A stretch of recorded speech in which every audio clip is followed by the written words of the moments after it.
Wie op het moment dat het spandoek correct vat werd, toen zei je nog denken om dat spandoek maar net in de brand. En op dat moment is het eigenlijk gebeurd. Een fakkel komt je zijn voet en zijn school vlucht in de brand. Dirk Sjoerd werd naar het ziekenhuis gebracht, maar grote brandplakken. Ja, het ziet er heel ernstig uit. Er zijn ze in het Martinisch ziekenhuis dat met ernstigste rekening houden dat ik een huistransplantatie had. Dirk Sjoerd zit nu in een rolstoel. Zijn adem binnen skrokken. Ja, ik wie er net bij. Maar ja, ik vind het verschrikkelijk wat er gebeurd is. Ja, ik vind ze ook moet in het stadion gewoon net kennen.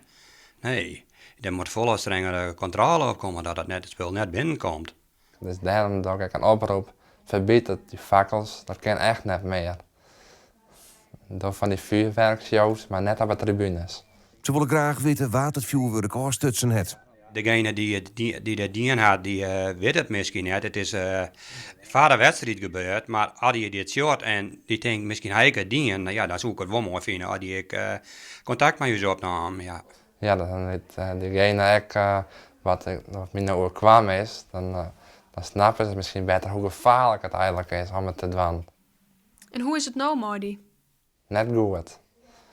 Het is, ik zit echt heel ongelukkig.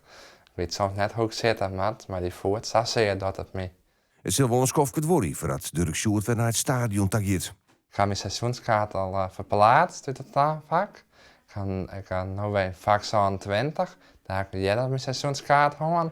Maar het lijkt me heel leuk om die sfeer mee te zien staan vak. Daar gaat het me eigenlijk ook om. Maar ik wil daar nog net meer heen.